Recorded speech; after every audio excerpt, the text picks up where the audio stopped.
Hello दोस्तों, नमस्कार। आज आपका स्वागत है हमारे इस YouTube चैनल पर। और आप सभी को हमने जो कराया था कल, उसमें आपका पाचन तंत्र चल रहा था और पाचन तंत्र में हमने शायद कुछ पढ़ भी लिया था। और इसके बाद आज जो बचा है आपका पाचन तंत्र में, तो उससे आगे का आज हम करते हैं। ठीक है, आज उसको कंप्लीट करने की कोशिश करेंगे, जितना भी हो पाएगा उतना आज कराएंगे। इसके बाद नया टॉपिक लिया जाएगा, फिर देखते हैं क्या लेना पड़ेगा। ठीक है, तो आज हम डाइजेशन को आगे बढ़ाते हुए चलते हैं और डाइजेशन में देखते हैं कि आगे क्या क्या होता है। ठीक है, कल का हमने कराया था, तो कल देखेंगे कल इसमें क्या क्या हुआ आपका। ठीक है, चलिए देखते हैं। हमने कल आपका शायद पढ़ा था, चलिए कल हमने आपका कराया था पाचन तंत्र, और पाचन तंत्र में हमने इसके बारे में, इसकी ऐतिहासिक पृष्ठभूमि और इसके बारे में, इसके कितने प्रकार थे, किस प्रकार से कैसे कैसे होते थे, हमने सारा वो करा दिया था। ठीक है, तो इसमें चल रही थी आपकी, शायद हमने आंतरिक जो पाचन संबंधित ग्रंथियां थी, तो वो चल रही थी पाचन संबंधित ग्रंथियां। और पाचन संबंधित जो ग्रंथियां थी उसमें हमने पढ़ा था, सबसे पहले एक लार ग्रंथि थी, फिर दूसरी थी लीवर यानी कि यकृत। और यकृत को शायद हम पढ़ रहे थे, तो हमने लार ग्रंथि में पढ़ा था। लार ग्रंथि में क्या पढ़ा था, हमारे पास तीन जोड़ी जो है लार ग्रंथियां होती हैं। तीन जोड़ी लार ग्रंथियां थी, उनमें सबसे बड़ी पैरोटिड थी, एक सब मैंडिबुलर थी और सब लिंगुअल थी। ठीक है, जो सबसे बड़ी थी वो कान के पीछे थी, इधर और इधर। ठीक है, दोनों ये हम पढ़ चुके थे। और इसके बाद जब आपकी जो लार ग्रंथि थी, सलाइवरी ग्लैंड्स थी, वो लार का निर्माण करती थी। उसमें दो प्रकार के एंजाइम्स पाए जाते थे, एक टाइलिन और एक लाइसोजाइम। टाइलिन का काम आपका था जो स्टार्च को माल्टोज में कन्वर्ट करने का काम, और आपका जो लाइसोजाइम है, लाइसोजाइम का काम होता है हानिकारक जीवाणुओं को खत्म करने का काम होता है। ठीक है, तो ये हम लार ग्रंथियां पढ़ चुके थे। तो आपसे पूछ रहे लार ग्रंथियां कितनी होती है, तो तीन जोड़ी होती हैं, तीन पेयर्स में होती है। ठीक है, तो ये लार ग्रंथियां थी। फिर इसके बाद यकृत हम चल रही थी, नेक्स्ट जो ग्लैंड्स थी, नेक्स्ट ग्रंथि थी, तो वो यकृत पढ़ रहे थे हम। और यकृत में था क्या, यकृत में सबसे पहले हमने पढ़ा कि जो सबसे बड़ा हमारा आंतरिक अंग होता है, इसे पूछा जाता है कि हमारे शरीर का सबसे बड़ा आंतरिक अंग। तो हमारे शरीर का सबसे बड़ा आंतरिक अंग कौन सा होता है, लीवर होता है, यकृत होता है। और इसके बाद हमने इसका पूछा था कि हमारे शरीर की सबसे बड़ी जो ग्रंथि होती है, सबसे बड़ी ग्रंथि हमारे शरीर की यकृत ही होती है। ठीक है, सबसे बड़ी ग्रंथि पूछा जाए तो यकृत, लेकिन सबसे बड़ा अंग पूछा जाए तो वो त्वचा बताया था हमने। ठीक है, आपसे पूछे लीवर की स्थिति कहाँ होती है, हमारी उदर गुहा में होती है, एब्डोमिनल में। ठीक है, एब्डोमिनल कैविटी उदर गुहा में स्थित होता है। ठीक है, कहाँ पर स्थित होता है लीवर, उदर गुहा में, एब्डोमिनल कैविटी में होता है। इसकी लोकेशन पूछा जाए, पूछा है पुरुषों में या स्त्रियों में भारी होता है, तो पुरुषों में भारी होता है। ठीक है, इसके बाद इसमें बताया होगा कि इसकी जो शेप होती है कैसी थी, बाइलोप्ड थी, यानी कि द्विपाली अंग कहा जाता है इसको। द्विपाली अंग क्यों कहा जाता है, क्योंकि यह दो शेप में दिखता है, कि दो भाग दिखाई देते हैं। जब इसका आकार हम देखते हैं तो उसमें क्या दिखता है, ये दो भागों में दिखाई देता है बटा हुआ, तो इसे द्विपाली अंग कहा था। ठीक है, बाइलोप्ड। ठीक है, और इसका जो हमने बताया था, इसका जो वेट होता है, वेट कितना था इसका, इसका जो आपका वेट था 1.2 किलोग्राम से लेकर के 1.5 किलोग्राम।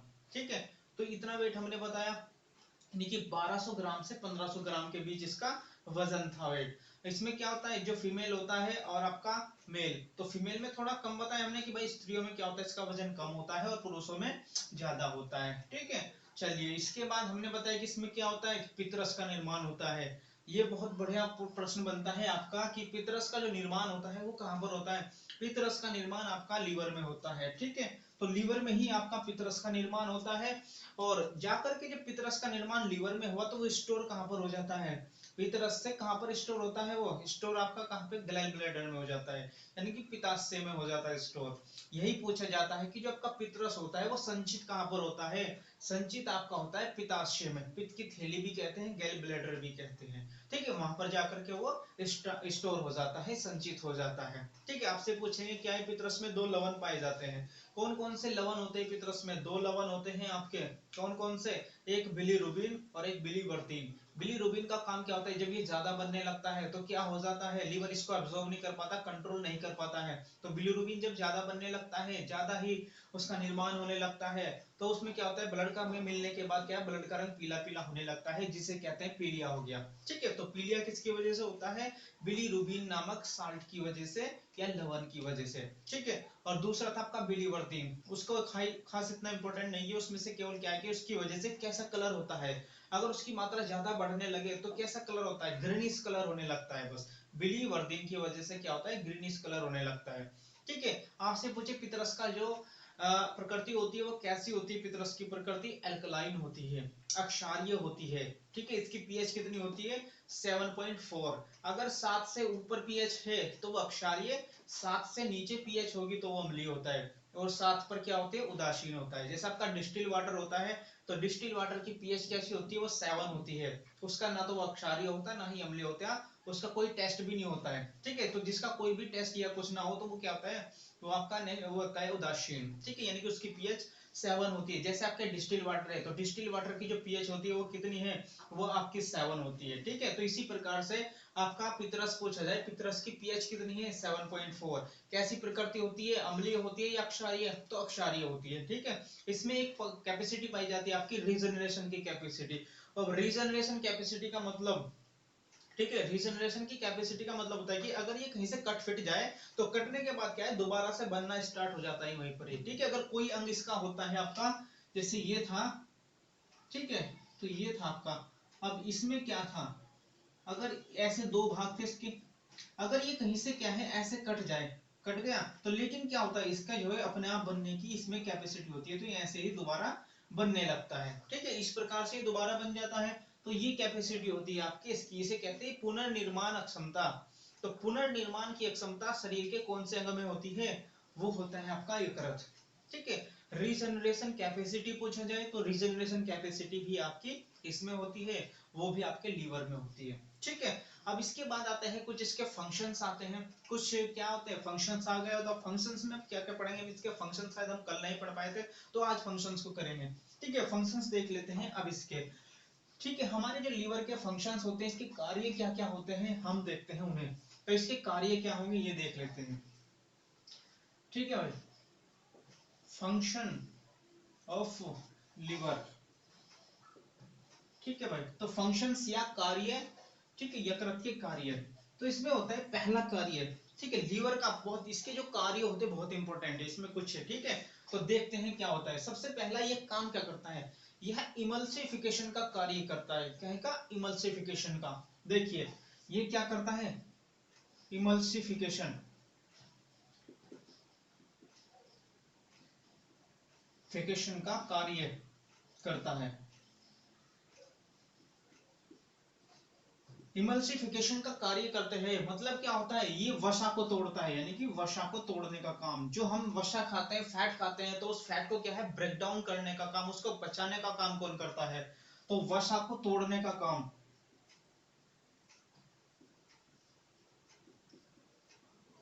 ठीक है, वसा को तोड़ने का काम कौन करता है, आपका लीवर करता है। ठीक है, इसे कहते हैं इमल्सिफिकेशन। तो इमल्सिफिकेशन, और किसके द्वारा, इसके अंदर कुछ सेल्स पाई जाती है, कोई कोशिकाएं होती हैं कुछ, वे कोशिका क्या करती हैं, आपकी वसा को तोड़ती है। वो कौन सी कोशिकाएं होती हैं, तो वो कौन सी होती हैं, आपकी कुफर, कुफर कोशिका कहा जाता है उन्हें। तो ये पूछा जाता है कि जो लीवर होता है वसा को पचाने का काम करता है, वो किस सेल्स के द्वारा करता है, वो कौन सी सेल्स होती है, कौन सी कोशिका होती है, कुफर सेल्स। ठीक है, इसे कहते हैं आप कुफर्स सेल। तो इसके द्वारा क्या करता है, ये वसा को पचाने का काम या वसा को तोड़ने का काम करता है, या इमल्सिफिकेशन का कार्य करता है। वो कैसे करता है, वो कुफर सेल्स के द्वारा। ठीक है, जैसे वसा आई तो इसे क्या कर देगा, छोटे छोटे छोटे छोटे ऐसे टुकड़ों में तोड़ देता है, जो क्या है, जिसमें से आपकी एनर्जी निकल जाती है। ऐसे ऐसे छोटे छोटे टुकड़ों में तोड़ने का काम कौन करता है, ये करता है कुफर सेल्स, वो लीवर के अंदर होता है। ठीक है, लीवर में। चलिए, ये था इसका पहला कार्य। अब इसका दूसरा कार्य देख लेते हैं। दूसरा कार्य होता है इसका डिटॉक्सिफिकेशन का। दूसरा कार्य इसका होता है डिटॉक्सिफिकेशन। तो डिटॉक्सिफिकेशन का कार्य मतलब होता है कि विषाक्तता को कम करना। विषाक्तता का मतलब क्या होता है? डिटॉक्सिफिकेशन, इसका मतलब होता है विषाक्तता को कम करना। विषाक्तता को कम करना, विषाक्तता का मतलब क्या होता है? विष, विष ये होता है जहर, जिसे कह देते हैं जहर। तो विष यानी कि विष की जो मात्रा होती है उसको कम करने का काम कौन करता है? आपका लीवर करता है। अगर कोई हानिकारक कोई जहरीला पदार्थ चला जाता है हल्का मल्का, तो उसको कम करने का काम कौन सा करेगा? उसका जहर को कम करने का काम, जहर की मात्रा को कम करने का काम, जहर के प्रभाव को कम करने का काम कौन करता है? आपका लीवर करेगा। ठीक है, तो इसका मतलब होता है कि डिटॉक्सिफिकेशन का कार्य कौन सा अंग करता है? विषाक्तता का कार्य कौन सा अंग करता है? आपका लीवर करता है। ठीक है, चलिए दूसरा आता है आपका, इसके बाद इसका एक वर्क और होता है। ये क्या काम करता है? जो आपका ग्लूकोज होता है, ग्लूकोज को ग्लाइकोजन की फॉर्म में कन्वर्ट करने का काम करता है। सबसे इंपॉर्टेंट पॉइंट है, क्या करता है? ग्लूकोज को ग्लाइकोजन, ग्लाइकोजन की फॉर्म में कन्वर्ट करता है, बदलता है। ठीक है, तो ग्लाइकोजन क्या होता है? जो ग्लूकोज होता है, हम खाते हैं ग्लूकोज को, लेकिन उसको क्या है? एनर्जी के रूप में बदलने का काम कौन करेगा? वो भी आपका कौन करता है? लीवर करता है। वो किसके द्वारा करता है? इंसुलिन के द्वारा, इंसुलिन के द्वारा। ठीक है, तो क्या करता है? इंसुलिन के द्वारा ग्लाइकोजन की फॉर्म में कन्वर्ट करने का काम करता है। जो ग्लाइकोजन होता क्या है? ये कार्बोहाइड्रेट्स बन जाता है। क्या बनता है? कार्बोहाइड्रेट्स, कार्बोहाइड्रेट्स बनता है। ठीक है, किसमें बदल दिया उसने? ग्लाइकोजन। ग्लाइकोजन क्या होता है? एक प्रकार का कार्बोहाइड्रेट्स होता है। तो कार्बोहाइड्रेट्स का मतलब क्या होता है? एनर्जी। तो ये क्या बनती है? एनर्जी। ठीक है, ये क्या होती है? एक एनर्जी होती है। तो एनर्जी के रूप में बदलने का काम भी किसने कर दिया? लीवर को। ग्लूकोज को लास्ट में फाइनली एनर्जी के रूप में कन्वर्ट कौन करता है? ग्लूकोज को। वो कौन करेगा? आपका, तो ये करता है आपका लीवर। ठीक है, तो यानी कि ग्लाइकोजन की फॉर्म में बदल दिया इंसुलिन के द्वारा, जो कार्बोहाइड्रेट्स बनता है। जो क्या होता है? ये सारे के सारे जो एनर्जी बनी, ये एनर्जी कहां पर स्टोर हो जाती है? स्टोर कहां पे रहती है? फिर लीवर अपने अंदर ही क्या कर लेता है? इसको स्टोर कर लेता है। तो क्या करता है? इसको अपने अंदर स्टोर कर लेता है, अपने अंदर स्टोर कर लेता है। ठीक है, क्या किया इसने? ग्लूकोज को ग्लाइकोजन की फॉर्म में बदल दिया और उसको क्या किया? कार्बोहाइड्रेट्स बन जाता है उससे। कार्बोहाइड्रेट्स क्या होती है? एक प्रकार की एनर्जी होती है। यह एनर्जी कहाँ शरीर में स्टोर हो जाती है? इस एनर्जी को यह शरीर में अपने अंदर स्टोर कर लेता है। कुछ एनर्जी को अपने अंदर कर लेता है और कुछ एनर्जी को कहां पे? मांसपेशियों में स्टोर कर देता है। तो पूछता है कि जो ग्लूकोज की फॉर्म कार्बोहाइड्रेट्स में बदलती है, वह कहां कहां पर स्टोर हो जाती है? तो कहां कहां पर स्टोर होती है आपका? एक तो कहां है? अपने अंदर यानी कि लीवर में। एक तो आपकी लीवर में, और दूसरा कहां पे स्टोर हो जाती है? एक लीवर में, दूसरा आपकी मसल्स में यानी कि मांसपेशियों में, मांसपेशियों में। ठीक है भाई, पहले तो एक लीवर में होती है और दूसरा कहां पे स्टोर? मांसपेशियों में। जितने भी आपकी मसल्स हैं, मसल्स में मांसपेशी है, उनमें स्टोर। जो आपकी जब एनर्जी जाती है आपकी मसल्स में, तो आपकी मसल्स क्या होती है? फूलने लगती है। वो फूलती क्यों है? जब आपके मांसपेशियों में क्या चली जाती है? एनर्जी चली जाएगी। जब एनर्जी चली जाती है तो वो क्या करती है? आपकी मसल्स को फुला देती है। तो यही प्रश्न आएगा, जो आपकी ग्लूकोज से ग्लाइकोजन की फॉर्म में एनर्जी बनती है, वह एनर्जी कहां कहां पर स्टोर होती है? वह एनर्जी दो जगह स्टोर होती है। कहां कहां पर होगी? एक आपकी मांसपेशी में और दूसरा आपका लिवर में स्टोर होती है। जब कभी आपको क्या होती है? शरीर को आपकी एनर्जी की जरूरत होती है, तो वह एनर्जी कहां से मिलती है? तो वह एनर्जी आपकी कहां से मिलेगी? आपकी लीवर से मिलेगी और मांसपेशी में मिलेगी। आपने कभी कुछ दिन तक खाना नहीं खाया, तो लेकिन क्या आपका शरीर चलता रहता है? वो शरीर क्यों चलता है? एनर्जी तो कहीं से मिलेगी उसे, लेकिन वह एनर्जी कहां से मिलती है उसको? वह एनर्जी मांसपेशी और लीवर से उसको मिलती है। ठीक है, शरीर को चलने के लिए एनर्जी चाहिए, लेकिन आपने कोई खाना नहीं खाया, कुछ भी नहीं खाया, तो एनर्जी तो मिलेगी कहीं से। तो वो एनर्जी यहां से मिलती है, मांसपेशी से और लीवर से। जिसे किसने स्टोर किया था? लीवर ने ग्लूकोज को ग्लाइकोजन की फॉर्म में कन्वर्ट करके कहां पे? एनर्जी के रूप में स्टोर कर दिया था। तो वहीं से ही आपको एनर्जी मिलती है शरीर को। ठीक है, कभी फास्ट रखते हो, फास्ट रख करके कुछ खाते नहीं हो, अगर आपको एनर्जी नहीं मिलेगी तो आप मर जाओगे, लेकिन क्या होता है आप जीवित रहते हो। वो कैसे? क्योंकि पहले से ही आपके अंदर कुछ एनर्जी स्टोर रहती है। तो वो एनर्जी स्टोर किसकी वजह से रहती है? लीवर की वजह से। तो लीवर क्या कर देता है? स्टोर कर देता है आपके शरीर में। अगर कभी आपको जरूरत पड़े तो आप उस एनर्जी का इस्तेमाल कर सको। ठीक है, तो जीवन जीने के लिए क्या करते हो आप? कुछ दिन तक जीवित रह लेते हो, वो इसी वजह से रहते हो क्योंकि लीवर पहले से ही आपके शरीर के अंदर कुछ एनर्जी एक्स्ट्रा में स्टोर कर देता है। तो वो ये एनर्जी है। ठीक है, तो यहाँ पे स्टोर हो जाती है। ठीक है, समझ गए? चलिए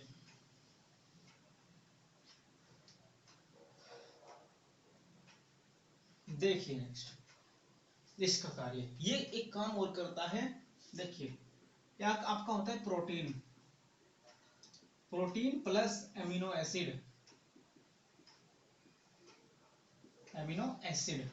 तो प्रोटीन और एमिनो एसिड को किस फॉर्म में बदलने का काम करता है? ये ब्रेक डाउन करता है इसको, किसमें? अमोनिया में। ठीक है, तो लीवर क्या करता है? जो आपके प्रोटीन और एमिनो एसिड होते हैं उसे अमोनिया में बदलने का काम करता है। और फिर अमोनिया किस में बदल जाता है? अमोनिया बदल जाता है आपका यूरिया में। ठीक है, किसमें? यूरिया। तो ये यूरिया क्या होता है आपका? यूरिन के द्वारा क्या आपके शरीर से बाहर निकल जाता है। ये सारा क्या होता है? वेस्ट मटेरियल बन जाता है। ये वेस्ट मटेरियल आपके ये उत्सर्जन के द्वारा क्या होते हैं? उत्सर्जित होकर के क्या है? यूरिन के द्वारा आपका शरीर से बाहर निकल जाता है। अगर ये शरीर के अंदर रहता है तो आपके शरीर को क्या करता है? हानि पहुंचाता है। तो ये क्या होता है? यही क्या है, इसमें जो अमीनो एसिड होते हैं आपके हानिकारक तत्व आ जाते हैं, मटेरियल होते हैं, वो सारे के सारे अमोनिया में बदल जाते हैं। अमोनिया में बदल करके उसके बाद यूरिया में बदल देता है। और यूरिया के द्वारा बदल करके क्या है? आपके शरीर से इसको यूरिन के द्वारा बाहर निकाल देता है। ठीक है, चलिए एक इसका ये काम हो जाता है। ठीक है, चलिए अब इसके अंदर एक मोस्ट इंपोर्टेंट पॉइंट्स है कि आपके लीवर के अंदर दो प्रोटीन्स पाए जाते हैं। लीवर के अंदर दो प्रोटीन्स क्या होते हैं? इसके अंदर यानी कि यकृत में दो प्रोटीन्स पाए जाते हैं। दो प्रोटीन। ठीक है, पहला कौन सा होता है? एक फाइब्रिनोजन।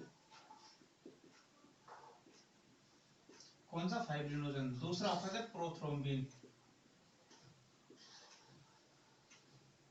प्रोथ्रोम्बिन। तो दो प्रकार के आपके क्या होते हैं? इसमें प्रोटीन्स पाए जाते हैं आपके लीवर के अंदर। और इनका काम क्या होता है? जो ये आपके प्रोटीन्स होते हैं, इन प्रोटीन्स का काम क्या होता है? ये प्रोटीन्स आपके काम क्या करते हैं? ये दोनों प्रोटीन्स थक्का बनाने का काम करते हैं। क्या करते हैं? थक्का बनाने का काम। कोगुलेंट। ठीक है, कोगुलेंट फैक्टर भी कहते हैं इन्हें। ठीक है, तो आपसे यही पूछा जाता है कि थक्का बनाने का काम कौन से प्रोटीन्स करते हैं? तो थक्का बनाने का काम जो है आपका फाइब्रिनोजन और प्रोथ्रोम्बिन करते हैं। तो किसका? रक्त का थक्का होता है ये। काय का थक्का भाई? रक्त का थक्का। जब कभी आपका क्या होता है? आपके शरीर से ब्लड क्या है कहीं से कट जाता है और वो बहने लगता है, लेकिन बहने के साथ साथ वो कुछ समय बाद क्या है? बंद हो जाता है अपने आप ही। क्या जम जाता है? इस पे थक्का। वो थक्का जमने के कारण ही क्या होता है आपका? वह बंद हो जाता है ब्लड का बहना। तो ब्लड का जो बहना बंद होता है वो किसकी वजह से होता है? क्योंकि आपका फाइब्रिनोजन होता है। फाइब्रिनोजन और प्रोथ्रोम्बिन। लेकिन आप पूछोगे कि ये क्या होता है? ये शरीर के अंदर भी होता है। तो शरीर के अंदर होता है तो वहां पे क्यों नहीं जमता? शरीर के अंदर होता है, शरीर के अंदर क्योंकि ये इसलिए नहीं जमता क्योंकि शरीर के अंदर हमारा दूसरा एक प्रोटीन पाया जाता है जो आपका थक्का नहीं जमने देता। ठीक है, तो दूसरा प्रोटीन कौन सा होता है? एक प्रोटीन जो थक्का नहीं जमने देता, उस प्रोटीन का नाम है आपका हिपेरिन। ये हिपेरिन नाम का प्रोटीन होता है। ठीक है, कौन सा प्रोटीन है? हिपेरिन। ये आपके शरीर के अंदर जब ब्लड फ्लो हो रहा है लेकिन वो थक्का नहीं जम रहा, क्योंकि आपके शरीर के अंदर ये भी है और ये भी है। जब ये दोनों है तो ये थक्का जमाने की कोशिश करेगा लेकिन ये थक्का नहीं जमने देगा। तो ये क्या करता है? ये ब्लड को मेंटेन करके रखता है, ना तो पतला होने देता और ना ही गाढ़ा होने देता, जिससे कि आपका शरीर के अंदर थक्का न जम पाए। तो हिपेरिन नाम का प्रोटीन होता है जो थक्का क्या होता है? थक्का नहीं जमने देता। थक्का नहीं जमने देता। तो यही पूछा जाता है कि आपके शरीर के अंदर, आपके ब्लड के अंदर या कौन सा ऐसा प्रोटीन पाया जाता है जो थक्का नहीं जमने देता, जो ब्लड को पूरी तरह से नॉर्मली बहने देता है। तो यानी कि थक्का नहीं जमने देता था, ना ही गाढ़ा होने देता। तो वो कौन सा प्रोटीन होता है? आपका हिपेरिन होता है। लेकिन आपका फाइब्रिनोजन प्रोथ्रोम्बिन क्या करता है? ये रक्त का थक्का जमाने में मदद करता है। कभी कट गया जिससे कि आपका क्या है, शरीर में से बाहर ब्लड ना बह पाए, तो शरीर से ब्लड को ना बहने देना किसका काम होता है? फाइब्रिनोजन और प्रोथ्रोम्बिन। ठीक है, तो जब ये आपका क्या होता है, शरीर से बाहर आता है, तो इसके अंदर क्या है, हिपेरिन नहीं आ पाता। ठीक है, शरीर से बाहर आने पर इसमें क्या है, हिपेरिन नहीं आ पाता, इसीलिए क्या होता है, शरीर से बाहर आने पर ये जमने लगता है। जब ये जमने लगेगा तो वहीं पे क्या कर देता है, थक्का जमा देता है। ठीक है, तो ये यही कारण पूछा जाता है कि जब भी आपका थक्का बाहर जमता है तो आपके बाहर क्या होता है, हिपेरिन भी होता है और ये भी होगा। तो इनमें से जैसे भीतर नहीं जमता, अंदर शरीर के अंदर यह नहीं जम पाता, तो बाहर ही क्यों जमेगा? ठीक है, तो यही कारण होता है कि बाहर क्या होता है, इसमें शरीर से बाहर हिपेरिन नाम का प्रोटीन नहीं आ पाता। ठीक है, तो जब ये नहीं आएगा तो थक्का जमी जाएगा, क्योंकि ये क्या करेगा, ये थक्का जमाएंगे और उससे एंटी करने के लिए क्या है, आपका हिपेरिन बाहर नहीं आ पाता। इसलिए क्या है, इसकी वजह से क्या है, बाहर आपका थक्का जम जाता है और अंदर इसकी वजह से थक्का नहीं जमता, क्योंकि ये क्या होता है, आपका शरीर के अंदर पाया जाता है, शरीर के अंदर रहता है, शरीर के बाहर नहीं आ पाता है। ठीक है, तो इसीलिए क्या है, थक्का नहीं जमने देता और शरीर के बाहर क्या होता है, आपका थक्का जम जाता है। ठीक है, तो ये कोगुलेंट फैक्टर कहते हैं और इसे क्या कह देंगे, इसे anti coagulant, anti coagulant factor. ये याद रखना, आपसे इनमें पूछ सकता है कि एंटी कोगुलेंट फैक्टर कौन सा है और कोगुलेंट फैक्टर कौन सा होता है। तो इसमें याद रखना है आपको, ये कोगुलेंट फैक्टर होते हैं दोनों और ये होता है आपका एंटी कोगुलेंट फैक्टर होता है। ठीक है, समझ गए? चलिए, आशा करता हूं कि आप भाई समझ चुके होंगे। चलिए, इसके बाद आपका नेक्स्ट इसका पॉइंट आता है, आपके लीवर के अंदर विटामिन पाए जाते हैं। ये पूछा जाता है कि आपके लीवर के अंदर कौन कौन से विटामिन पाए जाते हैं। तो लीवर के अंदर आपके कौन कौन से विटामिन पाए जाएंगे? तो विटामिन कौन कौन से होते हैं आपके? विटामिन ए और विटामिन डी। ठीक है, तो आपके लीवर के अंदर दो विटामिन पाए जाते हैं। यही आपसे पूछता है कि कौन कौन से विटामिन पाए जाते हैं। विटामिन ए और विटामिन डी, ये आपके लीवर के अंदर पाए जाते हैं। इसमें से एक ऐसा विटामिन है जो हार्मोन्स की तरह कार्य करता है। ठीक है, बहुत बार प्रश्न पूछा गया है कि ऐसा कौन सा विटामिन है जो हार्मोन्स की तरह कार्य करता है। तो इसमें से क्या है आपका, ये वाला होता है, ये हार्मोन्स की तरह कार्य करता है। हार्मोन्स की तरह। हार्मोन्स का कार्य क्या करता है? हार्मोन्स का कार्य ही यही होता है कि आपके शरीर की एक्टिविटी को एक्टिवेट करना, शरीर की एक्टिविटी कराने का काम। तो ये भी क्या होता है, एक प्रकार से शरीर की एक्टिविटी ही कराता है। ठीक है, तो इसीलिए कहते हैं इसे हार्मोन्स की तरह क्या करता है, ये कार्य करता है। ठीक है भाई, हार्मोन्स की तरह कार्य करता है। तो आपसे पूछा जाए कि लीवर के अंदर कितने कौन कौन से विटामिन है? विटामिन ए है, विटामिन डी है। इसमें से ऐसा विटामिन कौन सा है जो हार्मोन्स की तरह काम करेगा? हार्मोन्स की तरह काम करने का काम किसका है? विटामिन डी का काम। ठीक है, आपकी जो ग्रंथियां होती है, ग्रंथि से हम दो चीज निकलती है, एक एंजाइम्स निकलते हैं और दूसरा आपका हार्मोन्स निकलते हैं। एंजाइम्स का काम क्या होता है और हार्मोन्स का काम क्या होता है? एंजाइम्स का काम आपके खाने को पचाने का काम होता है और जो हार्मोन्स होते हैं, हार्मोन्स का कार्य आपके शरीर की एक्टिविटी को कराना होता है, शरीर का संचालन करना होता है। ठीक है, शरीर को कैसे कैसे काम करना होता है, तो वो सारा काम कौन करता है? वो हार्मोन्स का कार्य होता है। ठीक है, शरीर के अंदर जितनी भी हमारे पास क्या है, जितनी फीलिंग्स है, सभी प्रकार की जो फीलिंग्स आती है, एक्टिविटी होती है, ठीक है, वो सारी की सारी किसकी वजह से होती है?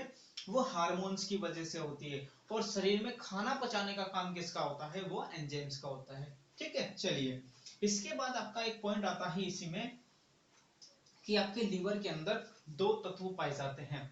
कौन कौन से तत्व होते हैं आपके लीवर के अंदर पाए जाते हैं? ठीक है, तत्व कौन कौन से होते हैं? एलिमेंट। ठीक है, तो एलिमेंट पूछता है कि एलिमेंट कौन कौन से आपके शरीर लीवर के अंदर होते हैं। तो आपके लीवर के अंदर दो प्रकार के एलिमेंट्स होते हैं। कौन कौन से? एक तो आपके पास होता है जिसे कहते हैं Fe आयरन। ठीक है, क्या होता है? आयरन। दूसरा होता है कॉपर।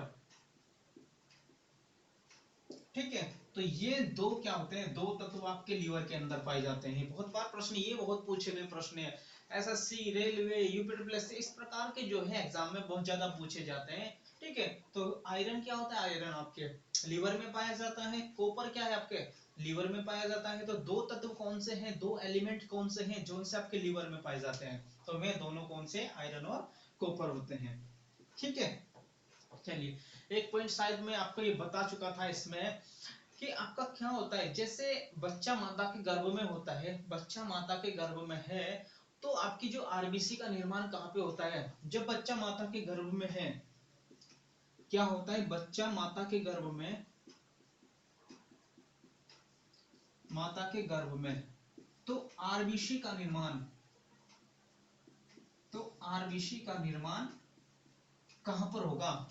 ठीक है, जब तक बच्चा माता के गर्भ में होता है तो आरबीसी का निर्माण कहां पर होगा, ये आपसे पूछता है। तो आरबीसी का निर्माण उस समय कहां पर होता है, आपकी लीवर के अंदर होता है, यकृत के अंदर, यकृत, लीवर। ठीक है भाई, तो यहाँ पर क्या होता है, आरबीसी का निर्माण होता है। लेकिन जब बच्चे का जन्म हो जाता है, बच्चा माता के गर्भ से बाहर आ जाता है, ठीक है, लेकिन क्या होता है, बच्चा जन्म हो जाता है, तो जन्म के बाद, जन्म के बाद आरबीसी का निर्माण कहाँ होगा। ठीक है भाई, जन्म के बाद आरबीसी का निर्माण कहाँ होता है आपका, जन्म के बाद आरबीसी का निर्माण रेड बोन मैरो में होता है। ठीक है, कहां पे होगा, रेड बोन मैरो। ठीक है, ये याद रखना है आपको, कहां पे होगा, जब बच्चा माता के गर्भ से बाहर आ जाता है तो आरबीसी का निर्माण कहां पर होता है, आपका रेड बोन मैरो में। जो बोन मैरो होती है उसके अंतर्गत क्या है, दो बोन मैरो होती है, दो प्रकार की होती है, एक येलो बोन मैरो, एक रेड बोन मैरो। तो येलो से क्या निकलता है, रेड से क्या क्या बनता है, ये हम आपको बताएंगे जब बोन्स पढ़ेंगे। ठीक है, उसमें वैसे इसमें क्या होता है, रेड बोन मैरो से ही डब्ल्यूबीसी, आरबीसी इनका निर्माण होता है। और आपका येलो बोन मैरो से वसा का निर्माण होता है, फैट का निर्माण होता है। वसा पूछते हैं कि कौन सी बोन मैरो से होता है, तो येलो बोन मैरो से होता है। कौन सी से भाई, वसा का निर्माण, वसा का निर्माण किससे होता है, येलो बोन मैरो से, येलो बोन मैरो। ठीक है भाई, तो येलो बोन मैरो से क्या होता है, आपका वसा का निर्माण, जो फैट बनता है, चिकनाई बनती है, वो कहां से बनती है, आपके शरीर के अंदर, वो इस बोन मैरो से बनती है। क्योंकि बोन मैरो हमारी हड्डी में दो प्रकार की बोन होती है। ठीक है, दो प्रकार की बोन मैरो होती है, कौन कौन सी, एक रेड होती है और एक येलो। ठीक है, तो रेड से किसका निर्माण होता है, रेड से आरबीसी का, रेड ब्लड सेल्स का, और डब्ल्यूबीसी का होता है। ठीक है, और आपका येलो से किसका होता है, फैट का निर्माण होता है, वसा का निर्माण होता है। ठीक है, सिंपल है। चलिए आगे चलते हैं, आपका ये था लीवर। अब लीवर के बारे में आप क्या होते हैं, इससे संबंधित जो बीमारी होती है, क्या होती है, एक लीवर सिरोसिस नाम की पढ़ी होगी आपने बीमारी, इससे संबंधित एक बीमारी है लीवर सिरोसिस कहते हैं जिसको। ठीक है, लीवर से संबंधित एक बीमारी कौन सी है भाई, बीमारी कौन सी है जिसे कहते हैं लीवर सिरोसिस। ठीक है भाई, लीवर सिरोसिस नाम की बीमारी है, वो क्यों होती है, उसका कारण क्या होता है, आपसे पूछ ले लीवर सिरोसिस, उसमें क्या होता है, लीवर कैंसर भी बन जाता है। लीवर कैंसर बनता है, वो बनता कैसे है, जब आप क्या करते हो, जब ज्यादा दारू पीने लगते हैं, व्यक्ति ज्यादा शराब पीने लगता है, जब ज्यादा शराब पिएगा तो ज्यादा शराब पीने से क्या होता है, वो लीवर में जाता है। अब लीवर क्या करेगा, लीवर से अंदर से क्या है, फैट का निकलना शुरू हो जाता है। जब फैट उसके अंदर से, क्योंकि दारू के अंदर भी क्या होती है, बहुत ज्यादा फैट होती है, और कुछ फैट किससे निकलेगी, उससे निकलेगी, लीवर से। जब फैट को पचाने का काम कौन करता है, लीवर। लेकिन जब हम ज्यादा फैट खाने लगते हैं, ज्यादा फैट हमारे शरीर के अंदर जाएगा, तो क्या होता है, लीवर भी काम करना बंद हो जाता है। तो लीवर की जो कोशिकाएं होती हैं आपकी, जब दारू ज्यादा पी जाती है तो लीवर की कोशिकाएं क्या होती हैं, ये छोटी छोटी कोशिकाएं हैं, और ये छोटी छोटी कोशिकाएं क्या हैं, सिकुड़ने लगती हैं। जब इसमें से क्या होगा, लिमिट से ज्यादा फैट का निकलना शुरू हो जाता है, तो ये कोशिका क्या करेगी, ये कोशिकाएं आपकी सूखने लगती है, सिकुड़ने लगती है।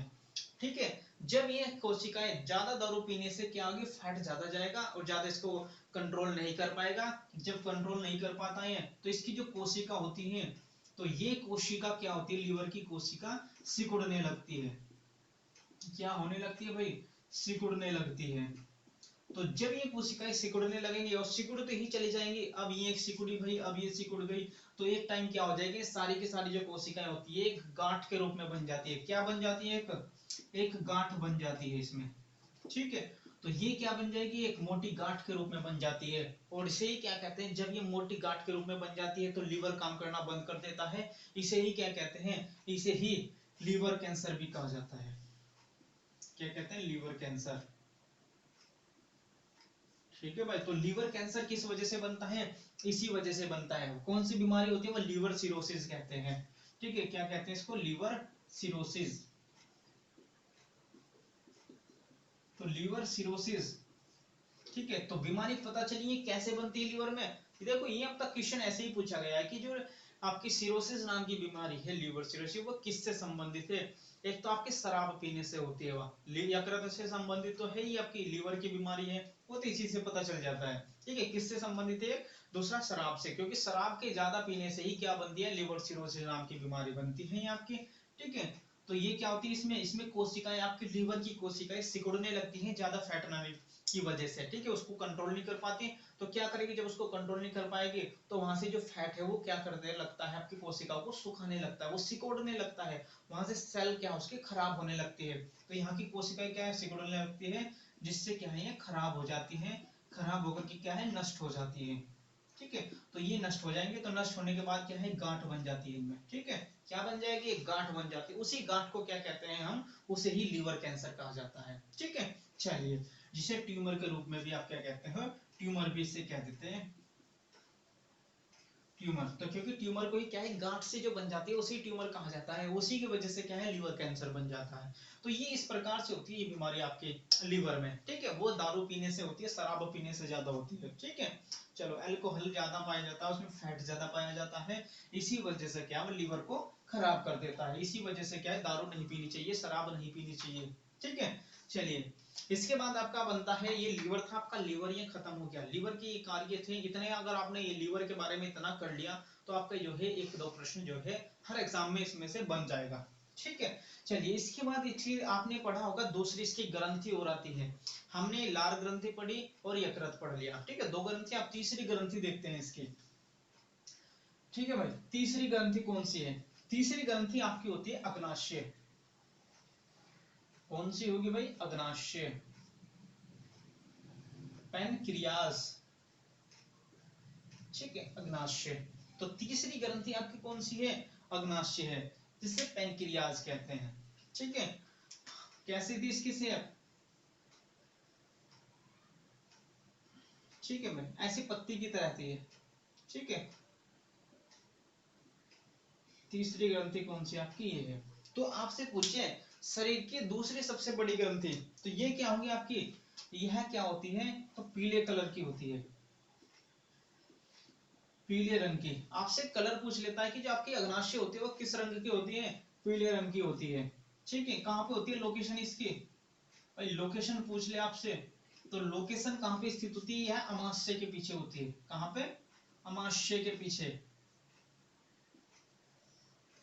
अमाशय के पीछे स्थित होती है। ठीक है, शायद मैंने डायग्राम बनाया होगा, उसमें बताया भी होगा। ठीक है, तो अमाशय के पीछे क्या होती है, ये उपस्थित होती है इसकी। अगर आपसे इसकी स्थिति पूछ ले कि भाई पैनक्रियाज की स्थिति क्या होती है, तो वो कहां पे होती है, आपके अमाशय के पीछे होती है। रंग कैसा होता है, पीला होता है। पॉइंट दूसरा क्या बनेगा इसमें से, यह शरीर की दूसरी सबसे बड़ी ग्रंथि, दूसरी सबसे बड़ी ग्रंथि, बड़ी ग्रंथि होती है। शरीर की सबसे बड़ी ग्रंथि आपकी यकृत होती है, और शरीर की दूसरी सबसे बड़ी ग्रंथि कौन सी होती है आपकी, यही आपकी अग्नाशय होती है। ठीक है, चलिए, अग्नाशय क्या होती है, यह मिश्रित ग्रंथि बोला जाता है। यह क्या होती है, मिश्रित ग्रंथि भी बोला जाता है इसको। ठीक है, कैसी है, मिश्रित ग्रंथि। तो आपके शरीर की जो है मिश्रित ग्रंथि कौन सी होती है, आपकी अग्नाशय होती है। इसमें मिश्रित का मतलब क्या होता है, कि यह अंतःस्रावी भी, अंतःस्रावी क्या होते हैं, अंतःस्रावी भी और बाह्य स्रावी भी, बाह्य स्रावी।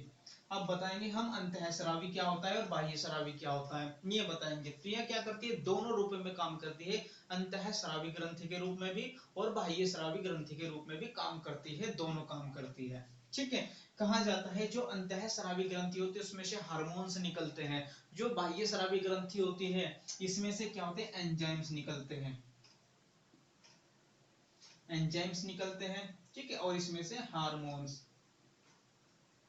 अब समझते हैं इनका कारण, मेन मुख्य क्या होता है, ठीक है, बस ये पॉइंट याद रखना है, इसमें क्या होता है ये, ठीक है। चलिए अब देखते हैं इसके दोनों भाग।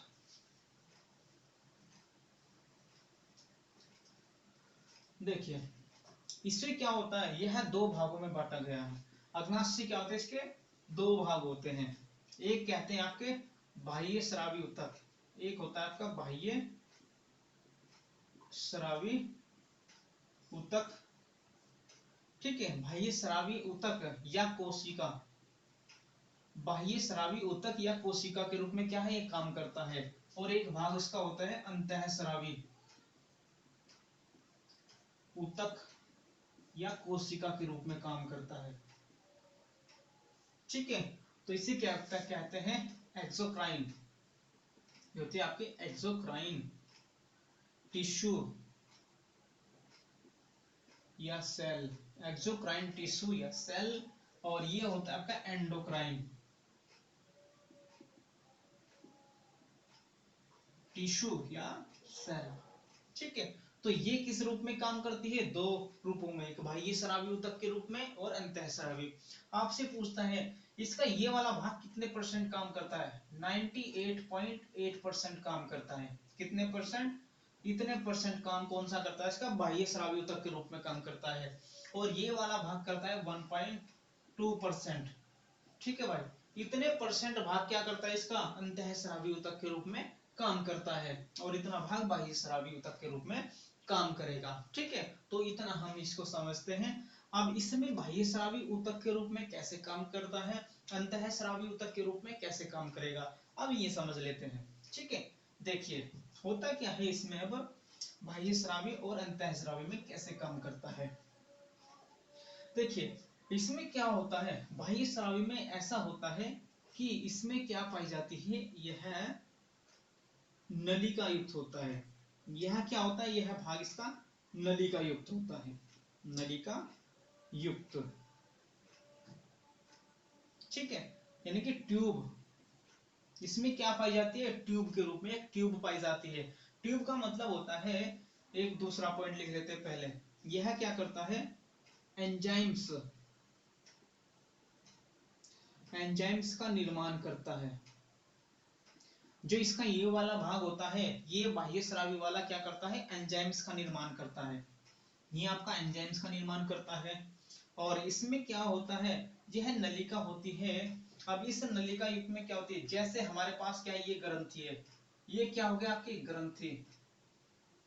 अब इस ग्रंथि से क्या है, एंजाइम्स निकलेंगे। अब इसमें एंजाइम्स निकलते हैं, लेकिन वह एंजाइम्स कहां तक जाने हैं, छोटी आंत तक जाने हैं, अमाशय तक जाने हैं, ठीक है। तो वो कैसे जाएंगे, छोटी आंत तक पहुंचाने के लिए उसमें क्या चीज लगी होती है, एंजाइम्स को छोटी आंत तक पहुंचाने के लिए। तो इसमें क्या होती है, इस प्रकार की ग्रंथि में क्या होती है, ट्यूब लगी होती है, ऐसे क्या लगी होगी भाई, इसमें क्या होती है, ऐसे ट्यूब लगी होती है, ठीक है। ये ट्यूब है, और ये आपका क्या है, टारगेट, जहां तक आपको जाना है। ये छोटी आंत है, तो एंजाइम्स यहां से यहां तक जाना है। तो यहां से यहां तक किसके द्वारा जाते हैं एंजाइम्स, तो वह एक नलिका के द्वारा जाते हैं, इसे कहते हैं नलिका। तो बाह्य स्रावी ऊतक में क्या पाई जाती है, आपकी नलिका पाई जाती है। जो क्या करते हैं, ये एंजाइम्स यहाँ बनेंगे, तो यहाँ से जो एंजाइम्स है यहाँ पे क्या चलेंगे, ऐसे ऐसे जो है टारगेट तक जाएंगे आपके, जैसे स्मॉल इंटेस्टाइन। तो स्मॉल इंटेस्टाइन में जाना है, तो वो एंजाइम्स कैसे जाएंगे स्मॉल इंटेस्टाइन तक, तो स्मॉल इंटेस्टाइन तक वो एंजाइम्स कैसे जाते हैं, आपके नलिका के द्वारा जाते हैं। इसी प्रकार से यही डिफरेंस माना जाता है, यही एक डिफरेंस है कि इसमें नली पाई जाती है और इस वाले भाग में नली नहीं पाई जाती।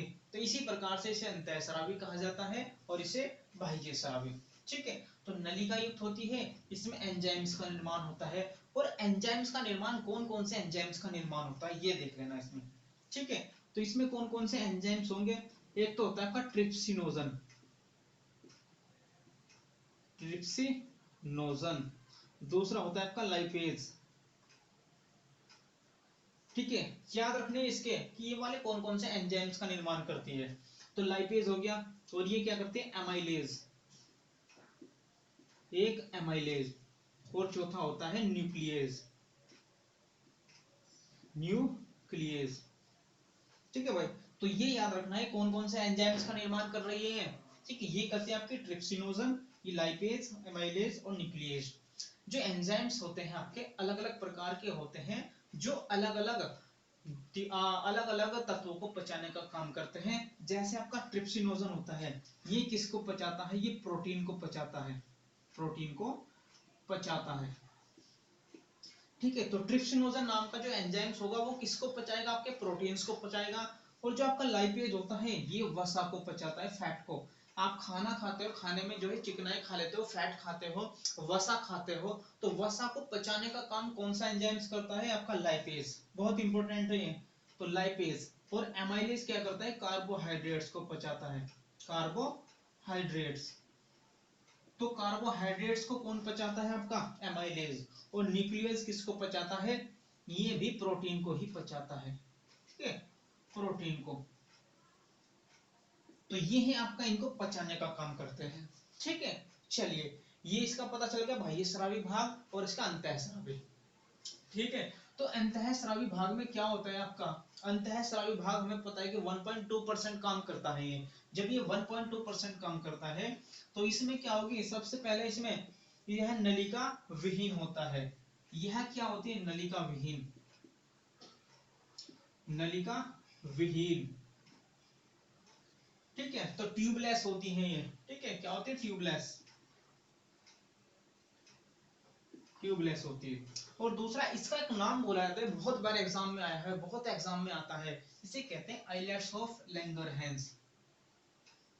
ठीक है, islets of, islets of Langerhans, Langerhans. ठीक है, क्या कहेंगे, लैंगरहैंस। तो इसका दूसरा नाम है ये, इसे कहते हैं लैंगरहैंस के द्वीप,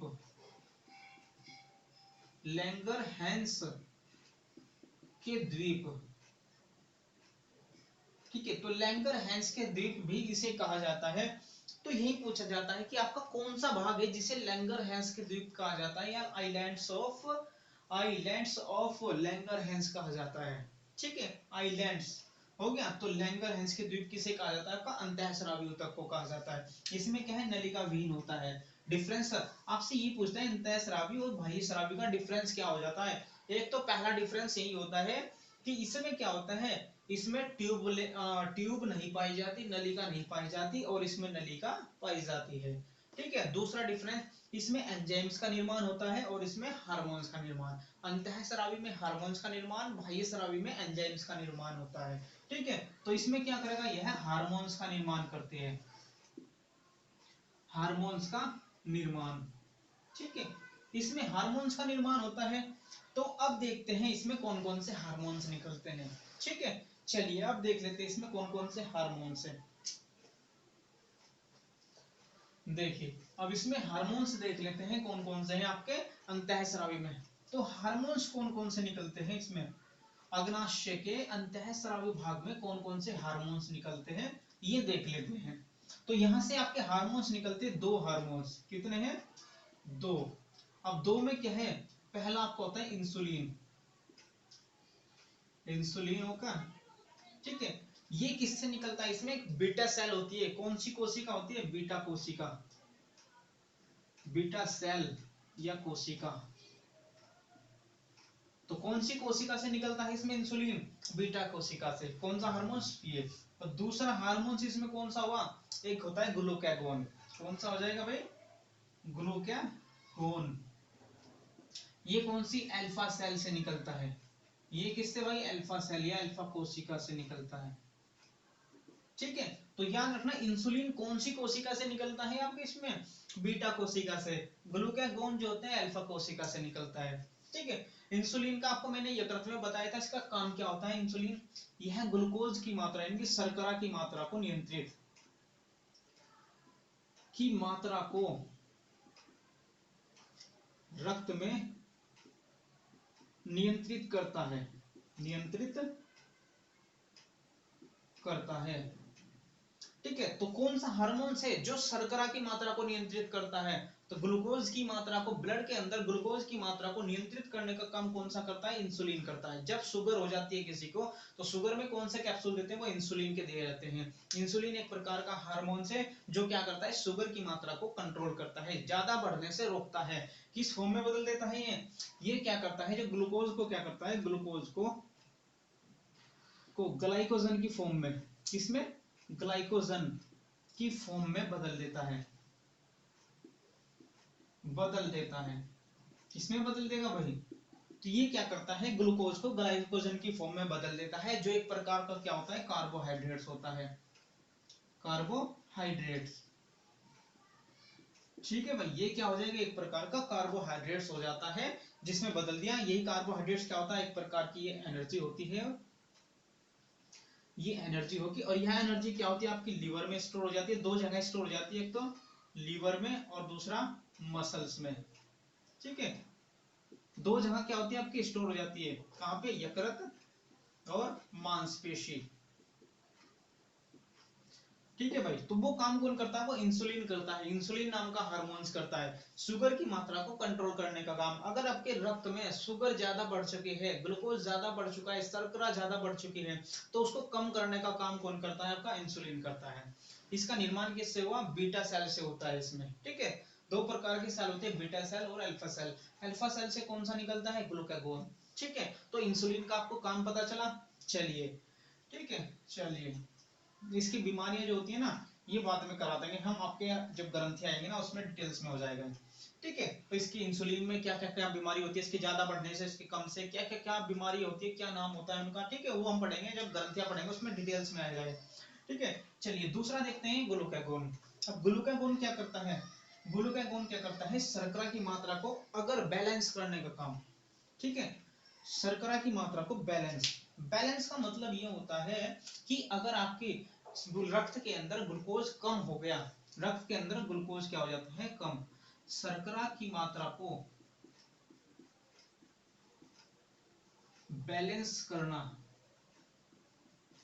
करता है, यानी कि बढ़ाने का काम करता है। यदि आपका होता क्या है, क्यों करता है? अगर आपके रक्त के अंदर ग्लूकोज की या शर्करा की मात्रा लिमिट से कम है, जितनी जरूरत है उससे कम है, तो उसमें क्या करता है? ये ग्लूकोज क्या करता है? शर्करा को बनाने का काम करता है, और क्या है? रक्त में बढ़ाने की कोशिश करता है। तो ये क्या करता है? रक्त के अंदर शर्करा की मात्रा को बढ़ाने का काम करता है। तो क्या करेगा ये? रक्त में शर्करा की मात्रा को बैलेंस करता है। यदि आपके रक्त के अंदर जरूरत से कम शर्करा रह जाती है, तो शर्करा ग्लूकोज को रक्त के अंदर भेजने का काम करता है। तो इसे कहते हैं बैलेंसिंग करना। तो ये क्या करता है? आपका बैलेंस करता है शर्करा की मात्रा को। ठीक है भाई, चलिए, ये हो गया आपका अग्नाशय, हो गया आपका लीवर, हो गया और लार ग्रंथियां। ये तीनों ग्रंथियां आपकी कंप्लीट हो चुकी हैं, और इससे बाहर भी आपको कोई भी प्रश्न नहीं बनेगा। ठीक है, तो इसमें से अगर आप ये तीनों ग्रंथियों को इतना पढ़ लेते हैं, जो भी पॉइंट से कुछ बीमारी आती है, अगर वो हम कराएंगे, वो ग्रंथियां अलग से पढ़ेंगे ना। जब ग्रंथियां अलग से पढ़ेंगे, पूरी ग्लैंड्स पढ़ेंगे, सारे की सारी 9 की 9 ग्रंथियां पढ़ते हैं। इंटरनल ग्रंथि 9 होती है, जैसे बाह्य ग्रंथियों की सारी, तो सब पढ़ेंगे वो अलग से। वो डिटेल्स में पढ़ी जाती है, अलग टॉपिक आएगा, अलग चैप्टर होता है। तो उसमें जब डिटेल से पढ़ेंगे, तो उसमें सारी इसकी जो बीमारियां हैं, वो सारी डिजीज आ जाएंगी। ठीक है, तो उसमें कराया जाएगा। तो आपका ये यहाँ तक कंप्लीट हो चुका है, आपकी ग्रंथियां होगी। इसके बाद हम पढ़ेंगे, इसके बाद आपका आहार नाल से संबंधित। ठीक है, तो आहार नाल का इसके बाद पढ़ा जाएगा। ठीक है, बस कुछ वैसी ग्रंथियां हैं जो इसमें आंतरिक ग्रंथि में, इसमें क्या होता है आपका, थोड़ी की जो क्या होती है अंतःस्रावी में, इसमें दो प्रकार, सिर्फ दो बच गई। जैसे इसमें आपका एक पाचन से संबंधित हो जाता है, ठीक है, वो बच गया। और जिसमें स्मॉल, थोड़ी सी छोटी आंत में क्या अंतर की होती है, अंदर थोड़ी ग्रंथियां कुछ अंदर पाई जाती है, वो होती है, वो इंपॉर्टेंट नहीं है, बस यही होता है। ठीक है, चलिए, इसमें आपका अब रह गया, इसके बाद आपका आहार नाल पढ़ा जाएगा। ठीक है, तो शायद हम कल इसको कंप्लीट हो जाएगा, आज तो हो नहीं पाएगा, काफी लंबा है, तो कल हम इसको कंप्लीट करा देंगे, आपका डाइजेशन को। ठीक है, जितने भी महत्वपूर्ण प्रश्न है, वो भी हम आपको बता देंगे, कैसे कैसे प्रश्न इसमें से आएंगे। ठीक है, चलिए, तो ठीक है, ये कंप्लीट है, अब नेक्स्ट कराएंगे। अच्छा, तो अगर वीडियो आपको, ये क्लासेस अच्छी लगी हो, तो शायद क्या है कि आपको सब्सक्राइब और लाइक शेयर जरूर कर दिया करें। ठीक है, अगर अच्छा लगे तो कर दिया करो, नहीं तो कोई बात नहीं है। ठीक है, कर दिया करो। ठीक है, चलिए, ठीक है, तो नेक्स्ट हम आपको कल करा देंगे। ठीक है, थैंक यू वेरी मच।